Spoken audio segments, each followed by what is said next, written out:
Karena firman Tuhan berkata, kamu akan menemukan kebenaran, dan kebenaran itu akan memerdekakan kamu. Kami siap mendengar Tuhan bicara. Segala kekuatan roh kegelapan yang coba mencuri benih firman Tuhan, kami usir keluar demi nama Yesus Kristus Tuhan. Katakan bersama-sama, amin. Silakan duduk saudara sekalian. Shalom. Saudara, kehidupan kita tidak diukur dari apa yang kau rasa. Panso. Kehidupan kita tidak diukur dari apa yang kau rasa. Kehidupan kita, saudara, diukur dari kebenaran yang kita percaya. Kalau engkau hidup berdasarkan perasaanmu, apa yang dikatakan hatimu, saya mau berkata, engkau hidup di alam mimpi saja. Karena yang di sekelilingmu, saudara, memanglah fakta, kenyataan. Tetapi yang akan terjadi dalam kehidupan kita adalah kebenaran. Ya kan? Setiap kita yang percaya dengan kebenaran, dan kebenaran itu akan menjadi bagian kita yang memerdekakan kita. Set you free. Sesuatu yang membebaskan engkau. Itu sebabnya hari ini saudara, jangan biarkan imanmu ditaruh di perasaan. Ketika lagi asik, semuanya lagi gembira, semua lagi apa? Ketika rame, wah senang semua. Saya mau kasih tahu, apa yang kau lihat rame, tidak lama akan sepi. Halo? Apa yang kau lihat asik, tidak akan lama membosankan.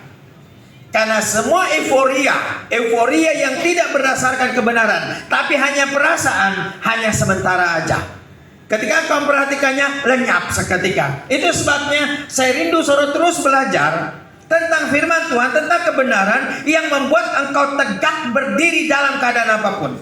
Tapi kalau engkau berdiri, dibangun di atas dasar kesenangan apa yang kau lihat, engkau sedang berdiri di atas pasir. Ketika datang banjir, ketika datang badai, engkau rebah. Dan saudara, badai di depan mata. Saya mau kasih tahu jemaat sekalian, badai sedang di depan mata, dan orang yang membangun imannya di atas pasir akan roboh. Percayalah, saudara, banyak orang yang tidak percaya hal ini, tapi sedang datang di dunia hari ini. Badai menggulung, badai menghancurkan, tetapi orang-orang yang berdiri tegak di atas batu karang, saya mau kasih tahu, tidak akan goyah. Amin. Engkau harus berdiri tegak di atas batu karang. Apa batu karang itu? Yesus adalah jalan, kebenaran, dan hidup. Yesus kebenaran kita. Berdiri di atas Yesus. Apapun yang terjadi, gimana pun situasi hidupmu hari ini, pikirkanlah, saudara dikasih Kristus Tuhan. Segala sesuatu yang dikendalikan oleh Tuhan, bukan oleh perasaanmu. Kalau engkau menaruh kehidupanmu di atas perasaanmu, saya mau kasih tahu, engkau adalah manusia paling rapuh. Kalau dalam penglihatan, orang yang demikian, engkau melihat, saudara, Tuhan akan membuang engkau ke dasar rumah itu. Dan kau lihat, di dasar rumah itu selalu ada lubang-lubang yang tunggu waktu akan menenggelamkan rumah iman seseorang. Rumah bangunan tersebut. Suatu hari kami membangun gereja di Lore. Sekali saya bilang jangan pakai tiang tengah. Tahu saudara, ketika asik membangun, tiba-tiba turun yang kami bangun itu, pecahnya dari bawah. Kemudian BPJ berkata pada saya ini, Pak Gembala, kami lupa kasih tahu, di bawah gereja Lore ini dulu ada anak sungai, dan satu tiang ini tepat berada di sana. Saya berkata, aduh, kenapa kita lambat? Semua bagus saudara, semua ceker ayam segala macam bagus, tetapi terletak di atas tanah yang lembek. Akhirnya apa? Tidak mau pasang tiang, tapi dikurangi setengah. Karena besar gedung itu adalah 43, panjangnya luasnya 22. Besar. Itu sebabnya hari ini saudara, kalau kita taruh fondasi iman kita di tanah yang rapuh, yang becek, berlubang, saudara, semua akan tenggelam. Suatu hari ada satu gereja yang dilarang untuk beribadah. Mungkin saudara sudah dengar kisah itu. Saudara, lagi mereka beribadah didatangi orang, jadi dilarang ibadah. Padahal banyak orang Kristen di situ, banyak ya di kota itu. Dilarang ibadah, kalian tidak boleh ibadah. Jadi dikasih surat, harus ditandatangani, mulai hari ini ibadah dihentikan. Saudara, itu saya lupa apakah hari Senin atau hari Minggu. Saudara, kemudian pemimpin yang datang untuk melarang ibadah itu berkata gini, kecuali kota kita ini tenggelam, daerah kita ini tenggelam, barulah kalian boleh beribadah, katanya. Saudara, tidak sampai seminggu terjadi likuifaksi. Mungkin saudara pernah dengar likuifaksi di Sulawesi. Tanah jadi lembek, tiba-tiba rumah bergeser, semua tenggelam, saudara. Tanah, rumah semua tenggelam, buah-buahan rata dengan tanah. Tetapi gereja yang dilarang untuk beribadah tetap tegak berdiri, yang lain hanyut. Saudara, ketika gereja tetap berdiri tengah-tengah kondisi yang bagaimanapun, dia tidak akan tenggelam seperti yang lain. Maut sudah ditelan, ya kan, ada satu lagu. Apa perkataan firman? Di atas batu karang ini aku akan membangun gerejaku, dan alam maut tidak dapat menguasainya. Itu dia, saudara, yang harus saudara tanam dalam hati, dalam batin saudara mulai hari ini. Itu sebabnya setiap hari Minggu saya ajarkan tentang siapa saudara, sehingga engkau tidak jalani hidupmu berdasarkan situasi kondisi di sekelilingmu. Contoh yang saya pernah ceritakan, satu hari Ratu Inggris sedang jalan-jalan di satu desa, tiba-tiba hujan, ya kan? Dia sedang liburan ke sebuah kastil, saudara, tidak mau ditemani. Ketika dia sedang jalan, tiba-tiba hujan, tidak ada pengawal di bawahnya. Kemudian dia naik ke sebuah rumah, pinjam payung. Saudara tahu, saudara, ketika pintu digedor-gedor, diketok-ketok karena hujan, saudara keluar. Jadi orang yang punya rumah hanya buka sedikit. Ada apa? Mau pinjam payung. Ngomel-ngomel, dia ambil payung terburuk yang mereka punya di dalam rumah. Kemudian dikasih kepada yang pinjam payung. Saudara, pulang Ratu Elizabeth. Besoknya ketika dia pulang dengan segala kemegahannya sebagai Ratu Inggris Britania Raya, lewat situ, kemudian Ratu Elizabeth kasih payung yang kemarin dipinjamnya, kembalikan ke rumah itu milik dia, saya pinjam kemarin. Waktu pengawal lihat payung yang dikasih itu, saudara, betapa memalukan memberi seorang ratu payung. Tapi orang ini karena hatinya dasar jahat, dia hanya buka sedikit pintu, dia tidak tahu Ratu Elizabeth menjam payungnya. Takkah saudara, Ratu Elizabeth pulang ke kastil dengan sebuah payung rusak, tapi itu tidak mengaburkan identitasnya. Salahnya, dia pulang ke rumah dengan payung robek-robek, tapi itu tidak mengaburkan, tidak menghilangkan identitasnya sebagai Ratu Britania Raya, kekaisaran yang besar seperti itu. Tahu saudara, besok ketika dia pulang dan segala kebesarannya, apa kata pemilik payung?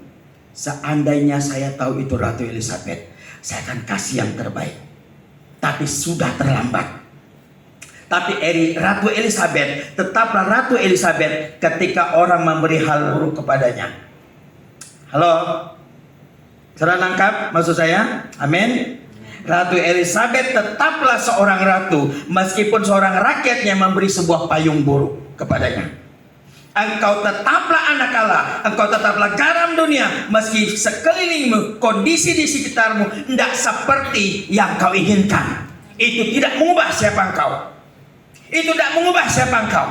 Engkau orang diberkati, engkau orang dikasihi, engkau terang dunia, engkau utusan Tuhan. Itu tidak bisa diubahkan oleh apapun kondisi di sekelilingmu. Itu sebabnya saya rindu, saudara, setiap kebenaran yang saya ajarkan, saudara percayai, jalani dalam hidup sehari-hari, dan mulai hari ini kau akan berubah kalau kau percayai. Tapi kalau kau mulai melihat-lihat ke atas, ke bawah, ke samping, ke kiri kanan, engkau akan goyah. Itu sebabnya ketika Petrus melihat Yesus berjalan di atas air, semua yang lain berteriak hantu. Kemudian Yesus berkata, aku ini, jangan takut. Semua orang mengenal Yesus langsung. Oh, ini Yesus. Semua domba-domba Tuhan mendengar suaranya. Ini aku, Petrus, kalau itu engkau, suruh aku jalan di atas air mendapatkan engkau. Mari, kata Yesus. Petrus turun. Dia heran karena panggilan Yesus membuat dia berjalan di atas air. Halo. Saya harap saudara camkan ini. Ini dari Tuhan. Panggilan Yesus membuat dia bisa melangkah di atas air. Tapi detik dia melangkah lebih jauh dari perahu, dia mulai rasa angin, dia mulai rasa air memercik di kakinya, gelombang yang dahsyat itu memercik di kakinya. Detik dia rasa badai di sekelilingnya, detik dia lihat ombak bambuih putih, saudara, mengerikan. Dia lupa ada Yesus. Detik dia merasa demikian, kakinya mulai tenggelam. Dan satu-satu yang bisa dia lakukan adalah, Yesus tolong aku. Yesus mengambil dia, menarik dia dari lautan yang bergelora. Tahukah saudara, seandainya Petrus tidak fokus dengan kondisi di sekelilingnya. Saya ulangi. Seandainya Petrus tidak fokus dengan kondisi sekelilingnya, dia akan terus berjalan di atas air. Kita akan melihat kisah yang berbeda. Dia akan dapatkan Yesus, kemudian Yesus menggandeng tangannya dan mereka sama-sama ke perahu. Itu ceritanya. Tetapi fokusnya berubah dari Yesus kepada penderitaannya, kesusahannya, masalahnya, badainya. Detik itu dia mulai tenggelam. Dan kalau ia tenggelam, kalau Yesus sudah tangkap, dia akan mati di lautan dingin itu. Kalau kau tidak bersuruh pada Tuhan, engkau bisa mati di kedinginan masalahmu. Iblis tidak peduli siapa engkau. Satu-satunya dalam pikirannya lah, engkau binasa. Saudara kasih Tuhan, hari ini waktu saya ajarkan tentang firman Tuhan ini, mari percayai. Firman ini hanya perlu orang percaya. Satu hari ada seorang janda dari Sidon. Sidon itu kalau tidak salah Yordania sekarang, negara lain. Dia datang kepada Yesus. Yesus, tolong anakku sakit kerasukan. Yesus bilang apa? Aku hanya diutus kepada bangsa Israel, domba-domba dari Israel. Negara lain tidak. Jalan Yesus. Bicara lagi.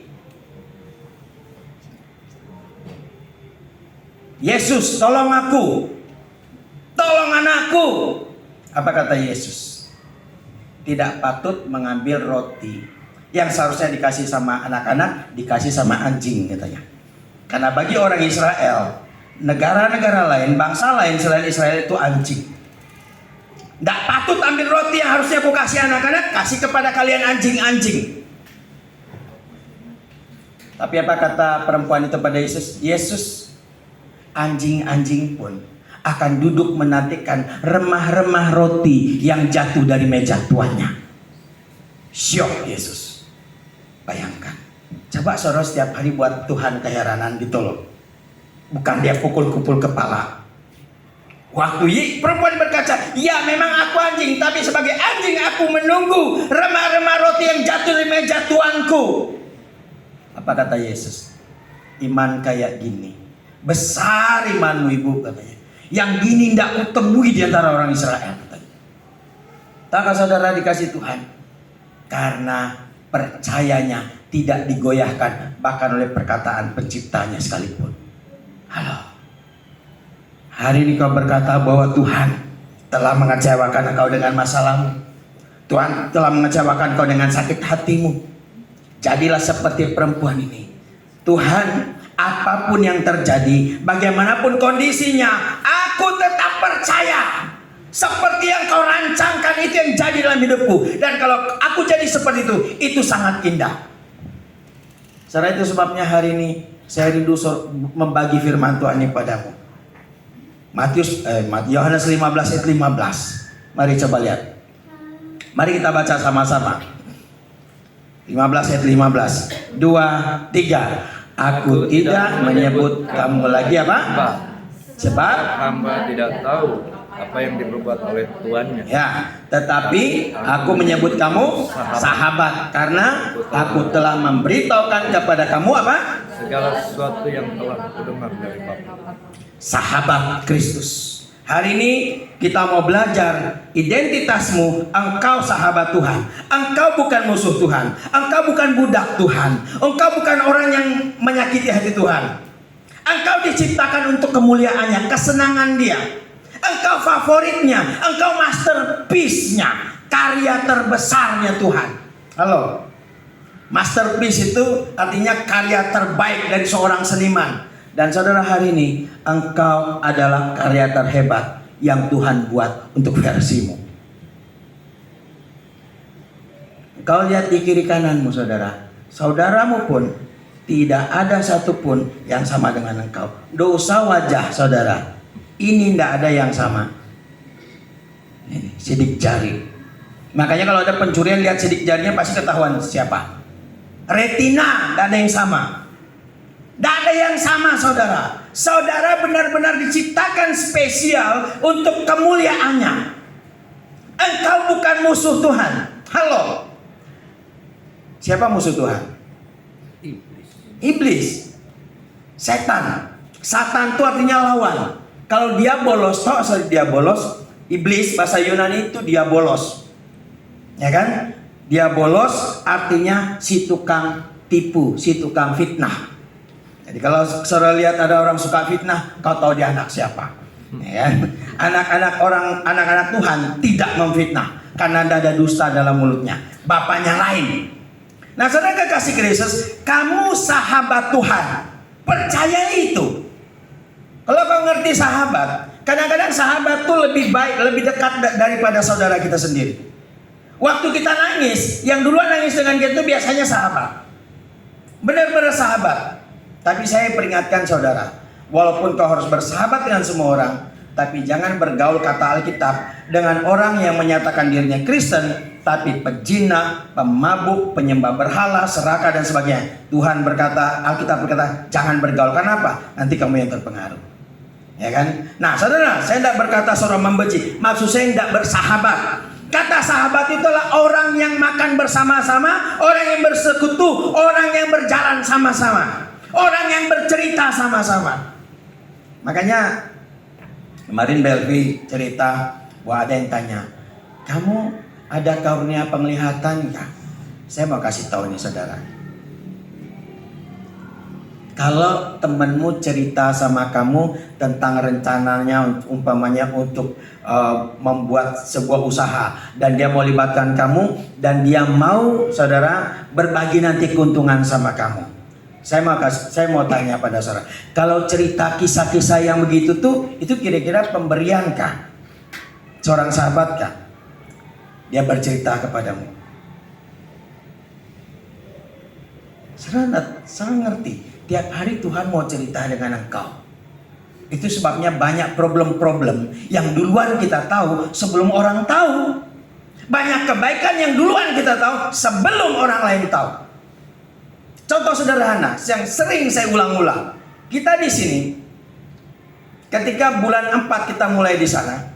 Saya bilang gini, Tuhan berkata, kalau kalian setia, beberapa bulan aja kita di sini, kita akan pindah ke Hotel Mahkota. Saya katakan 2 bulan beberapa hari, saudara, kita pindah ke sini.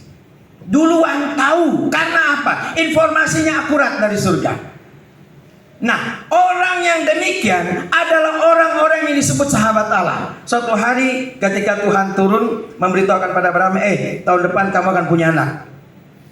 Dan ketika dia mau pergi, dia hendak menghukum Sodom dan Gomora. Dia bilang gini, masa aku sembunyikan dari Abraham ya?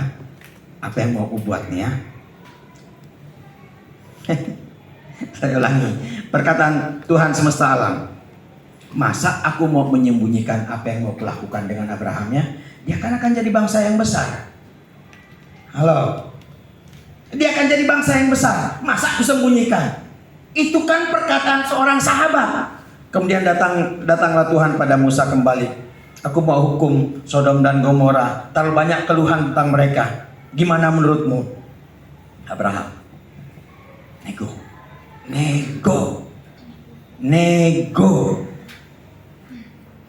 dengan Tuhan. Tuhan, kalau ada 50 orang benar di sana, apakah kau akan menghukum orang benar bersama orang fasik? Oh enggak, kalau ada 50 aku enggak hukum. Kira-kira Tuhan tahu enggak ada 50 orang di sana? Tahu. Kenapa dia tanya Abraham? Dia mau tahu hati Abraham. Kalau kita ini kan gini, kalau ada dulu orang tuh memfitnah kita, orang tuh mencurangi kita, kalau ada melepatakan, kapok dia kan, itulah kau, makanya kau kena tumor, sudah kan, gara-gara kau dengan saya. Hati seorang sahabat Tuhan dan gitu. Detik saya dengar ada orang-orang sakit, ada orang-orang celaka, ada orang-orang binasa. Dulu dia jahat dengan saya, tidak sempat minta ampun, tapi saya sudah ampuni, saya malah sedih. Dan saya tidak pura-pura itu. Kalau ada orang kasih tahu saya, oh sini sudah sakit, memang iblis ingatkan, dia dulu kan gini-gini sama kau. Oh iya, tapi kita harus mendoakan kesembuhan dia. Abraham, kalau ada 50 gimana Tuhan? Oh, aku tidak akan hukum. Oke Tuhan, aku memberanikan diri. Kalau 45 gimana? Oh, aku udah hukum. Aku minta maaf Tuhan. Kalau 40 gimana? Aku udah hukum. Turun. Kalau 10 bagaimana? Kalau 10 orang benar ada di Sodom dan Gomora, aku udah hukum. Bayangkan, seorang sahabat bernegosiasi dengan Tuhan. Bisakah? Tuhan, desaku ini Tuhan tidak menyembah Engkau. Jangan hukum dulu ya Tuhan ya. Biarkan aku berdoa untuk mereka dulu ya Tuhan ya. Kalau mereka bertobat jauh lebih baik Tuhan. Oke, kata Tuhan. Datang dia tahun depan. Bagaimana sudah? Oh, belum lagi Tuhan, aku berdoa setahun lagi. Itu sahabat Tuhan. Jangan orang celaka suruh senang. Wah, itu bukan sahabat Tuhan. Tuhan tidak punya hati yang demikian. Hanya iblis yang punya hati yang penuh dendam, kecewa, akar pahit, benci. Jadi sahabat Tuhan. Dari firman Tuhan ini kita belajar hal sederhana. Saudara lihat, saudara ada banyak. Saya khotbah tanpa lembek-lembekan. Mari kita lihat ayat yang ke-11. Ayat 12. Inilah perintahku, yaitu supaya kamu saling mengasihi seperti aku telah mengasihi kamu. Tidak ada kasih yang lebih besar dari kasih seorang yang memberikan nyawanya untuk sahabatnya. Kata sahabat ini philos, berarti orang yang dikasihi. Sama seperti saya kalau baca kitab Daniel, saya cemburu dengan Daniel. Malaikat Gabriel datang dalam segala kemuliaan dari surga. Dia bilang, hai Daniel, engkau yang dikasihi. Cemburu betul saya. Saya Tuhan, kenapa bukan saya? Ya kan? Saya kalau gitu, aduh, kapan saya dengar Tuhan bicara gitu dengan saya? Kemudian dia datang kepada Daud. Tahu saudara arti nama Daud? David. Daud itu artinya yang dikasihi. Artinya orang yang dikasihi Tuhan. Anda juga orang yang dikasihi Tuhan. Dia tidak membenci saudara. Cuma saudara belum sekarakter dengan dia. Untuk menjadi sahabat Yesus, engkau harus berubah menjadi seperti dia. Seorang pakar bernama Charles Tremendous Jones berkata gini, 5 tahun dari sekarang, kamu akan menjadi persis seperti dengan siapa kamu bergaul. 5 tahun dari hari ini, kamu menjadi persis dengan siapa kamu bergaul dan buku apa yang kamu baca. Kalau kau baca buku itu terus, nonton itu terus, kau jadi seperti itu. Kalau kau bergaul dengan pencuri, kau jadi pencuri. Kalau kau bergaul dengan orang sukses, engkau punya kemungkinan sukses. Dan saudara kasih Kristus, kalau kau bergaul dengan Tuhan, kau diubah menjadi serupa dengan Dia, kata firman Tuhan. Itu sebabnya mari bergaul supaya kita jadi serupa dengan Tuhan. Dan keserupaan dengan Tuhan itu adalah mengasihi. Makanya kita berkata, tidak ada kasih yang lebih besar daripada kasih seorang yang memberikan nyawanya untuk yang dikasihinya. Dear, kata sahabat itu bahasa aslinya yang dikasihi. Saudara kasih Kristus, saling mengasihi. Suatu hari ada seorang ibu muda baru melahirkan, membawa bayinya yang masih merah, saudara, untuk melintasi perjalanan dari Wales ke Inggris. Dia mau cari kehidupan baru, dia bawa bayinya, saudara, jalan kaki. Tahukah saudara, di tengah perjalanan badai salju datang dan si ibu tidak pernah sampai ke Inggris. Tim SAR mencari. Ketika mereka sampai di satu tempat, ada satu sosok tanpa busana membeku di tengah lautan es. Ketika mereka mendekati, ternyata isi ibu yang hilang, yang tidak sampai-sampai.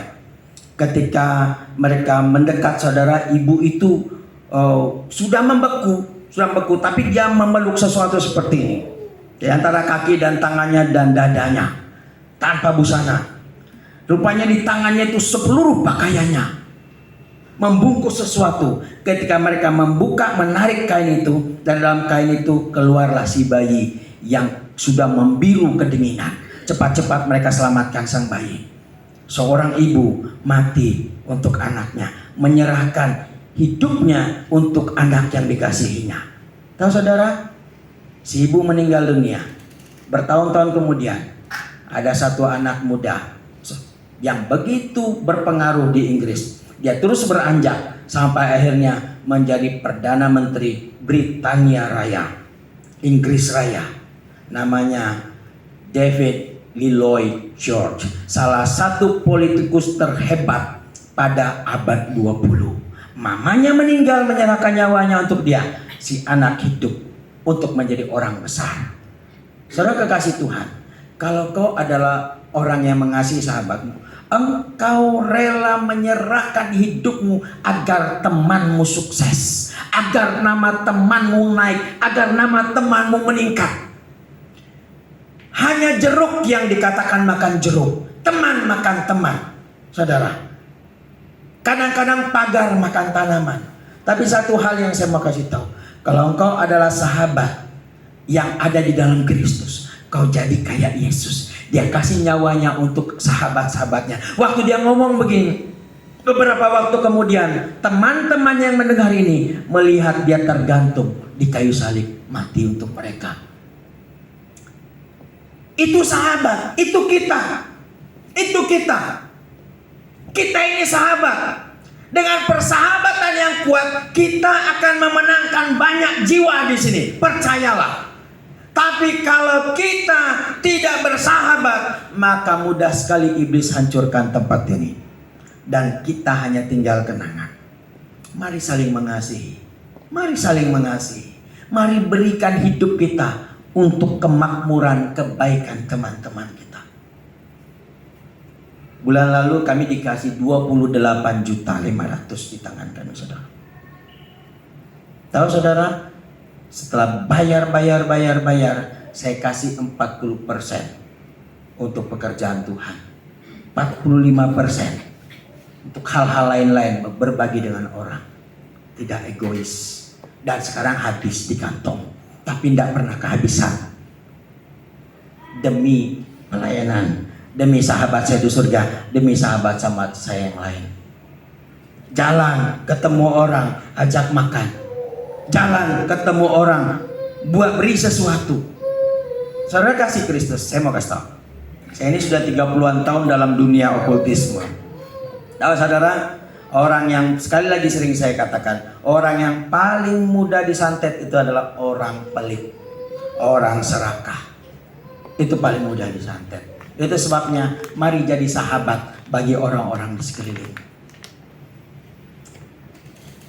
Makanya Abraham disebut sahabat Allah karena dia penuh kasih. Keponakannya Lot itu disergap satu pasukan, raja ini, saudara. Dia panggil semua budak-budak, 400 budak saja. Abraham yang sudah tua, saudara, mengejar musuh, menyelamatkan Lot dari cengkraman musuh tanpa peduli nyawanya yang sudah tua. Apa yang kau buat hari ini bagi sahabat? Kebaikan atau kehancuran dia? Kalau kau sahabat Kristus, kau akan memberikan hidupmu bagi Yesus. Apapun yang terjadi, Tuhan, hidupku Tuhan untuk engkau. Aku tidak akan meninggalkan engkau Tuhan. Aku tidak akan meninggalkan panggilanmu. Aku tidak akan meninggalkan siapapun dalam hidupku. Saya senang dengan tentara Amerika. Satu orang warganya ketinggalan, umpamanya dia ketinggalan kerusuhan di Kolombia atau di Venezuela sekarang umpamanya. Saudara, seluruh tentara pergi menyelamatkan satu orang warga negaranya. Bayangkan itu saudara. Luar biasanya bangsa itu. Tidak satu orang pun boleh ditinggal. Itu kata-kata mereka. Hari ini siapa yang hendak kita tinggal? Setiap hari saya memberitahu tim, ayo kunjungi sini, ayo WA sini, ayo sini. Saya kan seorang laki-laki. Kalau orang itu ada perempuan, saya kasih tahu tim yang perempuan, hubungi ini, layani ini, doakan ini. Karena apa? Karena saya tidak mau satu orang pun tertinggal. Itu sahabat Tuhan, saudara. Sahabat Yesus tuh seperti Yesus. Umpamanya ada satu yang hilang dari kawanannya, dari anggotanya, dia tinggalkan semua ini, dijaga oleh gembala lain, dia pergi cari yang satu yang hilang. Siapa yang kau cari selama ini? Yang sudah terhilang. Adulam adalah tempat-tempat orang terhilang dan ditemukan kembali. Mari kita bawa yang hilang-hilang itu. Itu sebabnya tahun 97, saudara, ketika saya lagi puasa-puasa, lagi muda, saya waktu itu 28 tahun yang lalu, saudara, saya masih STT waktu itu. Saya berpuasa. Saya kerja, saya sambil berpuasa. Saya bukan kerja kayak saudara di kantor. Saya kerja angkat semen, angkat kloset segala macam, bathtub segala macam. Tapi saya berpuasa. Tahu saudara, saya diolok-olok waktu puasa. Ketika saya puasa di Balikpapan, siang hari tiba-tiba saya tertidur jam 12. Itulah penglihatan saya hari ini. Tuhan Yesus mengangkat saya ke angkasa ini. Di sebelah sini Tuhan Yesus tidak bisa dilihat. Kalau kau mau angkat kepalamu, tidak bisa ditekan kepalamu itu. Tidak bisa lihat, tidak bisa angkat lihat gini. Tapi kau tahu ada dia di sini. Nyentuh engkau sebelah sini. Kemudian saya melihat ke bawah, saudara.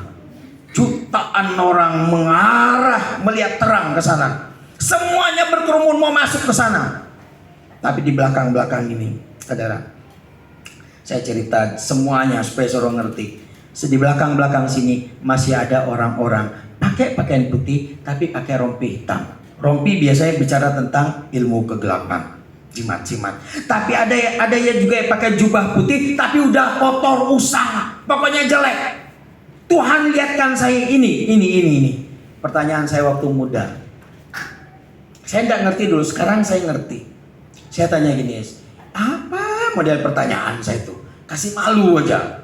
Pertanyaan saya sama Yesus, boleh nggak pacaran di sini? Apa ini? Kalau saya renungan tuh malu. Tapi akhirnya sekarang saya sadar, kenapa saya tanya. Tahu saudara? Ketika saya tanya gitu, Yesus boleh tanya, enggak. Dia bilang gini, tidak. Saya masih bisa dengar suaranya. Dia berbisik tapi tegas sekali suaranya. Tidak. Di sini hanya ada kasih, katanya. Detik saya jalani kehidupan, saudara, 80%, 70% yang bergabung dalam pelayanan dimanapun saya mulai pelayanan pasti wanita banyak. Itu sebabnya saya puji Tuhan di tim yang ini banyak perempuan sehingga perempuan-perempuan yang melayani perempuan. Saya mau kasih tahu, pesan Tuhan akan lebih banyak wanita yang kita jangkau. Pria-prianya tidak banyak. Tapi beberapa pria ini akan memenangkan jiwa-jiwa yang banyak. Amin. Amin. Itu sebabnya saudara harus bangkit sebagai seorang wanita. Saya selalu batasi diri saya kasih tim, saya tidak bisa melayani perempuan. Halo. Jangan pura-pura kuat, gue kuat, saya bisa. No. Saya sudah melatih tim-tim perempuan melayani perempuan. Supaya apa? Kita ini lagi disorot, tadi dilihat. Itulah dia. Sekarang tahu sekarang orang bilang apa? Coba lihat, yang ngumpul itu kan itu. Karena ada gosipnya nih, kami ini disiasat karena berzina, selingkuh. Dan kemudian gosip itu berkata, dia pura-pura buat mereka berdoa. Biarlah orang ngomong apa, kita tidak perlu buktikan apa pada mereka, ya kan? Jangan capek membuktikan diri pada orang, capek, buang-buang waktu. Tapi maksud saya adalah kita tegas. Laki-laki melayani laki-laki, perempuan melayani perempuan, barulah berhasil. Karena pesan itu jelas. Di sini hanya ini. Suaranya begini. Di sini hanya ada kasih. Tidak kelepek-kelepek kau dengar itu. Waktu itu, dan sekarang setelah 28 tahun saya makin mengerti. Akan lebih banyak perempuan yang dimenangkan dari Tuhan. Karena perempuan yang lebih banyak mengalami aniaya, kepahitan yang tidak terlihat oleh mata. Saudara, salah satu karunia yang Tuhan beri pada saya ini, waktu saya lihat orang, apalagi lihat matanya, Tuhan kasih tahu ada sebuah problem. Ada sebuah masalah. Saudara harus minta itu, Tuhan, berikan aku karunia itu supaya aku bisa menolong orang-orang di sekeliling. Tapi tidak semuanya, tidak semuanya, tidak semua. Kalau Tuhan kasih tahu, wah, oh ya terbuka, kayak gitu. Nah itu sebabnya hari ini saudara yang dikasih Tuhan, saya rindu saudara menjadi seorang sahabat seperti yang dilakukan oleh para nabi, para pemimpin-pemimpin, orang-orang yang sudah bergaul dengan Allah. Seperti Henokh berjalan menjadi sahabat dia, kemudian dia tiba-tiba lenyap, diangkat oleh Tuhan ke surga. Mari alami, ya kan? Saya senang Nona sekarang mulai tanya-tanya. Wih, kok bisa gitu ya? Penasaran yang demikian yang Tuhan suka. Maka kau cari dia lebih dalam. Kan? Ini tiru Belvi ini, kurus nih. Coba lihat matanya sebesar ini aja sudah. Setiap hari puasa. Nanti aku kurus. Bagus kan kurus? Siapa tahu ada agen model lewat kan? Model kayak gitu, ya kan? Model orang kelaparan maksudnya. Coba. Saya sejak masa muda saya, saudara dikasih Tuhan, 20-30 tahun lalu saya puasa sendirian. Nona tahu kisah saya di sana dulu. Kalau ada urusan setan dulu di sana di sekolah, pasti yang dipanggil. Puasa. Mau jadi sahabat Tuhan, nggak bisa kecuali engkau masuk ke dalam dia punya natur ilahi. Saya ulangi. Naturnya Allah. Naturnya Allah itu benar. Dalam Allah tidak ada dosa. Dalam Allah tidak ada kebencian. Dalam Allah tidak ada dendam. Tidak bisa saya gitu Pak Gembala. Bisa matikan keinginan dagingmu. Dengan apa? Puasa. Bangun pagi-pagi jam 5 berdoa. Ya mandi. Karaoke sudah dia jam 3 katanya karaoke. Sampai orang tidak bisa tidur. Anjing melolong dalam rumahnya. Halo. Karena ini kebanyakan tim yang datang hari ini. Ayo coba. Ya kan? Nah, saya tahun lalu puasa 1 tahun lebih. Dalam 1 minggu tuh karena saya udah puasa dari dulu 30 tahun lalu, saya kurangi 1 minggu tuh 3 hari, paling banyak 7 hari lah saya khotbah pula. Saya puasa dalam 1 minggu. Masih setiap hari puasa. Minggu ini hanya kemarin saya tidak puasa hari Sabtu karena mau fokus. Puasa enggak, sekarang enggak lama sudah puasa saya. Kadang hanya jam 11 sudah buka. Tapi makannya terakhir tadi malam, ya kan? Jadi puasa itu enggak dihitung yang malam tuh ya. Puasa itu dihitung waktu kamu bangun. Ya, gue puasa, tidur sepanjang, bukan puasa itu. Ya kan? Itu namanya melari dari kenyataan, itu kan? Nggak sanggup menahan lapar. Puasa itu doa, hidup, jalan. Mana bisa kamu berjuang melawan daging dengan tidur? Nggak bisa, ya kan? Jadi kadang-kadang saya hanya puasa sampai jam 12, jam 1 sekarang. Tadi jam berapa kita makan? Jam 1 ya? Jam 12 kayaknya kita makan tadi. Oh, Oli pun ikut ya? Makanan kami. Aduh, ya. Nah, ya kan? Mari tes. Ini karena ini tim, saya khotbah begini aja. Ngajar. Ayo, mulai besok puasa. Ya Angel ya, puasa. Ya kan? Belvi ada cerita. Ada yang bilang, "Bah, kurus kau ini sudah sayang." Karena katanya, siapa tegan? Lihat dia kurus sudah kan. Berhenti aku nih puasa. Dia enggak berhenti. Fisiknya kembali segar. Sekali timbang, padahal puasa setiap hari, sekali timbang berapa tadi? 100 berapa? Nah, 55. Beda 5 aja kami dua. Saya 45, gitu kan. Dan saudara, Tuhan bisa atur semuanya kalau kau mau. Pak Wakil Ketua Jemaat ini, Pak Asi ini, luar biasa perjuangan beliau ini. Puasa kita, saya ingat kami 3 boy dulu. Puasa kita, puasa cet kuman. Ya kan? Tapi suatu hari dia beranikan dirinya puasa. Karena dia nih kemana-mana kayak ibu-ibu. Bawa tas, dalam tasnya ada roti, ada kue lapis, apa supaya kalau lagi langsung dimakan. Ada obat mah lagi, kayak nenek-nenek sudah. Ya kan? Tapi detik dia puasa, justru dia sehat. Lambungnya sehat. Sampai hari ini kecuali dia makan apa, langsung kambuh lagi. Tapi tidak seberat dulu. Halo, jangan biarkan iblis sendiri. Kalau kau puasa nanti kau mati. Nanti kalau kau puasa, perutmu tuh nanti kayak perut apa tuh nanti, busung lapar nanti. Kurus kau punya tangan yang besar, perutmu belanja nanti. Kasih takut kau. Tapi saya mau kasih tahu ya. Kayak sakit ginjal, kayak sakit lever, puasa kering menyehatkan. Tanya dokter. Tanya dokter. Itu sebabnya ayo, mari berpuasa.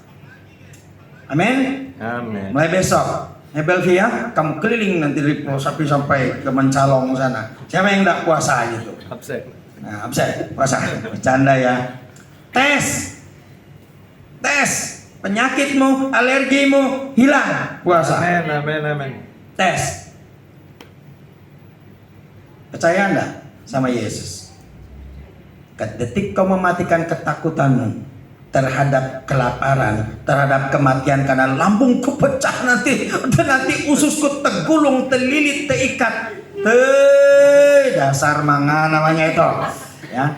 Mari tes ya besok. Mulai besok. Puasa sampai jam aja. Jam berapa lah? Bangun, gak usah makan, gak usah minum. Puasa kering. Makan jam berapa lah? Jam 7:30 pagi, bukan puasa namanya tuh, ya kan? Minimal jam 12 lah. Coba. Kalian akan merasakan kedekatanmu dengan Tuhan karena naturmu secara duniawi mati. Tapi kalau gue diet gimana? Apa namanya tuh? Intermittent IF. fasting ya. Intermittent fasting gimana? Tidak ada ngaruhnya untuk rohmu. Kecuali kau puasa, ambil waktu baca Alkitab. Kan kalau di kantor, Egi di kantor mana sih? Kan ada jam istirahat, ya kan? Ambil waktu baca Alkitab. Puasa. Sepanjang hari merenungkan Tuhan. Menyembah, berdoa kalau ada waktu 5 menit pakai berdoa. Kau akan lihat perbedaannya. Kehidupan. Ini lain khotbah disiapkan, lain sudah disampaikan ini, ya kan? Dalam rangka kau menjadi satu natur dengan Tuhan. Amin. Amin. Jadi satu natur, divine nature, natur ilahi dalam dirimu. Jadi dagingmu segala keinginannya tergerus karena kau tidak layani dia. Ngerti maksud saya? Makan. No. Lulu tenang. Tenang aja. Istilahnya disiplinkan anak saya gitu. HP. No. Hari sekarang enggak. Kalau saya lagi enggak sadar ada, maksudnya enggak tahu bahwa ada disiplin maminya, dia kasih, buka aja untuk dia. Ya kan? Karena passwordnya kami enggak kasih tahu. Ya kan? Tapi kalau saya tahu maminya lagi disiplin, saya enggak akan buka. Disiplinkan manusia dagingmu. Disiplinkan. Enggak makan gula, enggak. Lewat kuenya nona mereka yang di Pulau Sapi itu. Nah, gitu lihat sana aja pura-pura. Karena ada uang gitu. Ya kan? Tes. Halo. Amin. Kau akan hidup dalam kuasa. Satu hari di satu jemaat ada 2 pasangan tapi beda ya. Jangan jadikan ini pengalaman. Nah, ini hanya pengalaman aja. Mulai cari Tuhan. Saudara, jadi mereka mulai coba puasa. Tahu saudara, satu hari saya datang ke rumahnya. Aman-aman aja kalian di sini kah? Karena saya ada rasa satu yang berbeda.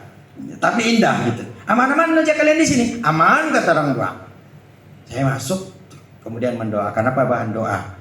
Ini kami sedang cari Tuhan supaya kami dapat anak. Jangan bandingkan dengan saudara. Ini bukan untuk saudara, ini rema untuk mereka. Kemudian saya tumpang tangan. Saya tumpang tangan, kemudian berdoa. Setelah berdoa, amin. Orang berpandang-pandangan. Kemudian kenapa? Tadi siapa yang dengan Pak Gembala tadi? Pak Pendeta tadi siapa yang tumpang tangan dengan Pak Pendeta tadi? Tidak ada, saya sendiri. Tidak ada tadi 2 orang katanya tumpang tangan sama kami. Iya kah? Terus mana mereka? Kedap arah dapur hilang katanya. Oh malaikat pantas. Saya tanya apa aman aja kah kalian di sini? Saudara, 2 minggu kemudian saya khotbah di luar kota. Saya ingat sekali mereka kesaksian di gereja positif. Saudara, ya itu untuk mereka bukan untuk saudara. Cari saudara punya sendiri bagaimana caranya. Kayak gitu. Jadi itu sebabnya kalau mau mengalami Tuhan, contoh nih, Ibu Olive dulu lagi berduaan sama Pak Atong. Asik dalam bicara semuanya asik aja. Gimana perasaan? Dicuekin, ya nah? Tapi kalau ngobrol aja, saya ini susah ngobrol, ya. Itu susah saya nih. Kalau ngobrol yang penting saja. Ya susah saya ngobrol hal-hal ini. Susah saya ya. Bukan nature saya, tapi saya belajar. Tapi maksud saya gini, ketika engkau bersama seseorang, ndak sama hobinya. Satunya hobi mancing, ya kan, mancing emosi, gitu kan. Satunya hobi main kartu, ndak nyambung, ndak akan bisa bersama. Tapi kalau satu hobi, apa hobimu? Berburu, PCP atau senjata angin? Senjata angin. Sama kita doa, cari Benyamin, pergi ke hutan. Nah, itu bisa bersahabat. Tapi yang beda hobi, susah. Kalau kau beda hobi dengan Tuhan Yesus, tak bisa nyambung. Gimana saya dengar suara Tuhan? Nah, kan lain sudah ketuanya kan? Selama ini. Ya kan? Gimana saya bisa dengar suara Tuhan? Suara Tuhan saya dengar ketika gelora di dalam batin saya yang kacau balau ini tenang. Detik saya tenang, saya dari Tuhan bicara. Makanya Petrus berkata, jadilah tenang supaya kamu dapat berdoa. Doa itu dialog. Ya kan? Kedua, bagaimana caranya? Pagi hari. Tadi pagi saya bangun, ngantuknya setengah jam baru, jam 3:30 baru saya bangun. Saya tanya Tuhan, kenapa, bagaimana? Dan saya diingatkan tentang beratnya hari ini. Beratnya hari, ekspektasi tidak seperti kenyataan, tidak seperti ekspektasi. Orang datang jam berapa ibadah, mulai terus kehadiran sedikit. Tapi saudara, kalau saya bisa berdiri dengan sukacita pengharapan kayak gini, ada kasih Kristus Tuhan, karena saya sudah dikasih tahu tadi pagi.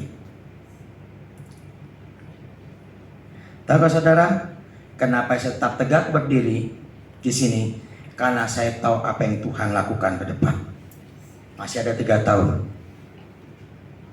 Penuaian besar, dia siapkan tim. Tahukah saudara, ada banyak skandal-skandal nanti terjadi di gereja-gereja. Orang tidak percaya lagi. Aduh gitu ya, hebat-hebat khotbah rupanya begitu. Tush, pecah, lari, murtad, segala macam. Dan saudara ditugaskan untuk mencari orang-orang murtad itu nanti, supaya banyak orang pulang ke surga. Karena Tuhan begitu mengasihi dunia, Yohanes 3:16.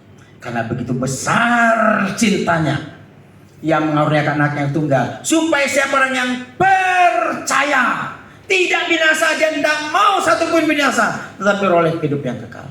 Itu tugas kita. Beritahu saudara kiri kanan, tugasmu memenangkan jiwa-jiwa, bawa ke surga. Amin, amin. Kasih tahu dia, kasih tahu buat dia ngerti. Itu sebabnya kalau ada orang, Pak Pendeta, ini ada orang susah meninggal nih Pak Pendeta, tolong doakan. Saya laju tuh, jiwa nih saya katakan, saya doakan. Buang, usir setannya. Kalau enggak hari itu, besok meninggal. Surga dapat 1 jiwa, gitu loh. Ya kan? Saya baru-baru ini ada 1 lagi. Ini saya tahan 2-3 minggu, 3 ke sebulan.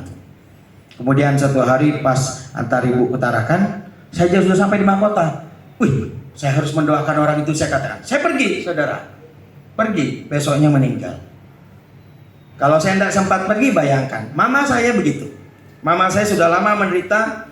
Saya ingat waktu kami pindah mutasi ke Lore, saya nangis sepanjang jalan antar mama ke Pulau Sapi. Saya tinggal. Kalau pulang, saya nangis. Karena saya sudah janji sama bapak, kami 2 Siska dulu, jaga kakek. Bilang kakek kan, apa bapak ngomong? Pura-pura bilang kakek. Kakek itu pemarah kan. Kemudian saya tanya, Siska, kakek bilang apa? Dia pakai bahasa Latin. Mawa Viko Nagu Bapak bilang kan, Mawa Konitinam. Kalau kau sayang sama Bapak, karena kami sayang Bapak, walaupun dia macam trompet rusak tuh setiap hari. Sayang juga Mama katanya. Nah, saya berjanji saya akan jaga Mama. Waktu antar sana, aduh nangis saya setengah mati. Nah, waktu mereka mengabarkan bahwa Mama sudah sekarat, saya tahu penyebabnya nih, belum dilepaskan. Dan saya datang, lihat, tuh kasihan, harus pergi Mama, harus pulang Mama ini Pak, harus pulang Mama ini, bilang sama Tuhan. Nah, saudara, putuskan kutuk, putuskan segala dosa, segala macam. Berapa hari kemudian Mama jalan ke surga sudah dia. Makanya waktu Kak Marten Siran kemarin, saya dipanggil, itu kan sepupu saya, sepupu dekat bah, heran juga orang marah saya pikir doakan dia tuh, dipanggil lagi saya tuh. Heran saya, ya kan, kemudian saya datang. Mau pulang ke surga? Mau. Nanti sampaikan salam, kami dua istri datang. Sampaikan salam untuk Bapak sama Mama ya. Iya katanya, semangat dia. Kami pulang, dia langsung tidur. Setelah kami doakan, pada lagu kita tuh, ke rumah tempat yang senang. Aduh, senyumnya itu berkah, seperti sudah tahu dia akan pulang. Sudah lepaskan kutuk, lepaskan segala, saya suruh anak-anak, udah selesaikan, bereskan. Selagi Bapak masih ada. Berapa hari kemudian meninggal dunia. Jiwa satu dibawa ke surga. Besok kau jalan, ada orang di sampingmu, gagah-gagah, cantik-cantik, rasanya tidak ada masalah. Coba kau bilang, saya doakan kamu ya. Langsung begitu. Apalagi kau sedang puasa, hadirat Tuhan menyertai, menyerbu dia, langsung keluar, tumpah semua. Karena hari ini banyak orang terluka, terutama banyak perempuan terluka, tapi tidak kelihatan. Beberapa semua orang yang saya kasih tahu, mereka datangi pasti. Lain khotbah saya sudah ya, karena engkau sahabat Allah. Amin. Dan karena dia mengasihi dunia ini, dia mau semua orang diselamatkan. Dia utus kamu, hei aku dan kamu yang aku utus, selamatkan dia, pergi selamatkan dia besok. Minggu depan penuh ini. Amin. Orang bilang, apa ini kacau-kacau, perceraian terjadi. Ya sudahlah, jangan buat dia minggu depan lagi. Yang penting dia sudah dipulihkan, selamatkan. Itu tugas adulam. Mari semangat.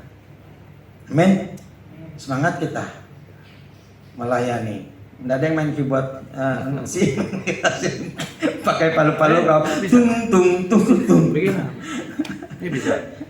Ya. Mana bagikan perjamuan kudus di antara kita. Kemenangan kita ini. Ya, mari. Kita ini aja. Kita pakai nyanyian kemenangan iman. Serahkan lihat.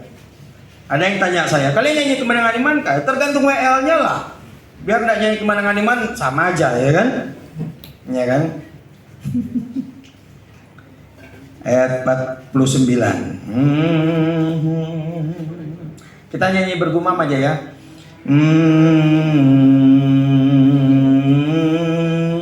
Gitu ya? Bisa? Coba, bisa? Nggak bisa bergumam. Oh, ini ada pemain game buat lupa. Oke. Silakan dibagikan di antara kita. Haleluya. Dalam peraturan gereja Kemenjil ada 3 liturgi peraturan gereja. Liturgi kontemporer, liturgi semi, dan liturgi Protestan. Jadi kita pakai liturgi kontemporer. Kalau ada yang tanya, apa boleh ini? Ada peraturan gerejanya, gitu ya.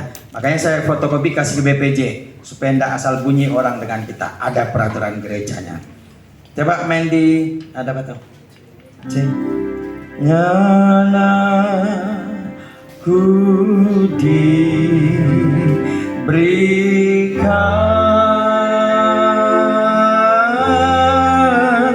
darah ku tercurah,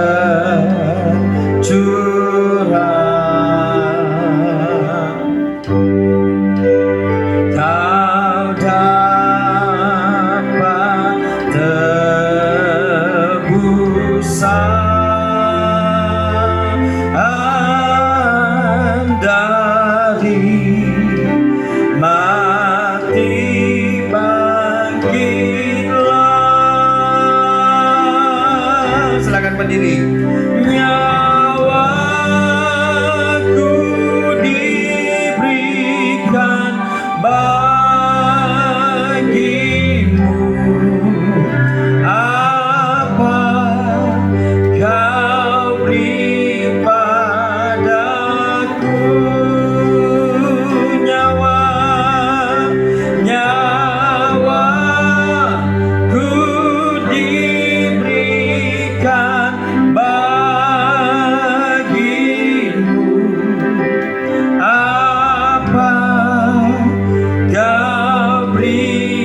Ada satu tim sepak bola menuju ke basis musuh. Umpamanya Tanjung Belimbing main di Sungai Terang umpamanya. Dia satu klub dengan supporternya. Ini Yesus bertandang sendirian. Sendiri tanpa teman sampai ke alam maut. Demi saudara bisa jadi sahabatnya. Ku tinggalkan semua bagimu, apa kau beri padaku.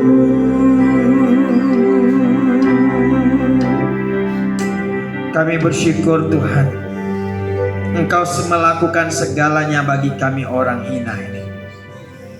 Mungkin tidak ada seorang pun yang memandang kami Tuhan. Mungkin kami bukanlah orang yang terpenting untuk diperhatikan. Tapi Engkau bahkan memberikan anak-Mu yang tunggal ya Allahku. Agar kami ini mengetahui bahwa surga tidak pernah henti-hentinya memperhatikan kami. Aku berdoa Bapa, kiranya kebenaran ini hari ini Tuhan mengingatkan kami semua betapa kami dikasihi. Mari angkat roti kita. Yesus pada malam waktu ia diserahkan mengambil roti, dan sesudah itu ia mengucap syukur atasnya. Mari mengucap syukur atas kehidupan. Mari mengucap syukur atas roti yang Tuhan berikan kepadamu hari ini. Roti itu disertai air mata, darah, dan nyawa Kristus. Dengan tubuh yang hancur memikul semua dosamu di kayu salib. Mari mengucap syukur untuk roti di tanganmu saudara. Oh, roti ini dipecah-pecahkan, dihancurkan, supaya segala penyakit di fisik saudara yang ditanggung Yesus waktu ia dicambuk sampai berdarah hancur fisiknya itu, dan mahkota duri melukai tubuhnya itu, kepalanya itu, adalah untuk menebus engkau dari segala sakit, penyakit, dan kelemahan. Itu sebabnya deklarasikan hari ini. Ketika kau nanti makan roti, deklarasikan, Yesus sudah menanggung penyakitku. Oleh bilur-bilur Yesus, aku sudah disembuhkan. Inilah tubuhku yang diserahkan bagi kamu. Perbuatlah ini menjadi peringatan akan aku. Mari kita pecahkan dan makan di dalam nama Yesus Tuhan.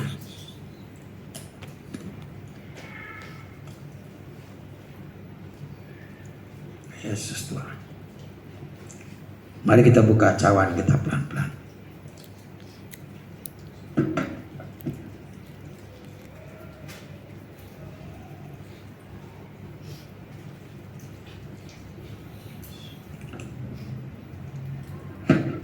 Mari kita angkat dengan penuh rasa hormat kepada Tuhan. Demikian juga ia mengambil cawan sesudah makan, lalu berkata, cawan ini adalah perjanjian baru yang dimeteraikan oleh darahku. Perbuatlah ini setiap kali kamu meminumnya menjadi peringatan akan aku. Ketika Musa menetapkan hukum di Gunung Sinai, ia memercikkan darah. Dan hari ini saudara, kita diingatkan Yesus memercikkan darahnya saudara, untuk keselamatan kita, untuk membebaskan kita dari segala kutuk dan belenggu kuk setan. Hari ini dengan kuasa darah Yesus Kristus Tuhan, Allah yang bangkit dari orang mati, kami menghancurkan segala kutuk atas hidup kami. Kami membebaskan siap tawanan hari ini demi nama Yesus. Segala roh jahat, roh terkutuk, hari ini kuperintahkan keluar dari hidup kami semua demi nama Yesus Kristus. Keluar. Dan engkau tidak boleh kembali lagi atas kami. Roh sakit penyakit, roh kelemahan, roh ikatan-ikatan kutuk nenek moyang, hari ini kami hancurkan demi nama Yesus Kristus. Segala roh kegelapan keluar dari hidup kami. Terima kasih Tuhan. Hari ini ketika kami minum cawan yang melambangkan darah Yesus, kami dibebaskan, kami dipulihkan, kami dibaharui, kami disembuhkan, kami akan dibangkitkan kembali dengan tubuh yang baru, semangat yang baru, dengan roh yang baru yang menyala-nyala bagi Tuhan. Di dalam nama Yesus Kristus, dalam nama Yesus, mari kita minum bersama-sama. Haleluya Yesus. Sebab setiap kali kamu makan roti ini dan minum cawan ini, kamu memberitakan kematian Tuhan sampai Ia datang. Haleluya Tuhan. Kemuliaan bagi namamu, kematianmu Tuhan akan selalu bersama-sama dengan kami, agar kami hidup oleh kehidupan rohmu, di dalam nama Yesus Kristus. Katakan bersama-sama, amin. Silakan duduk saudara. Saya kembalikan kepada pemimpin ibadah.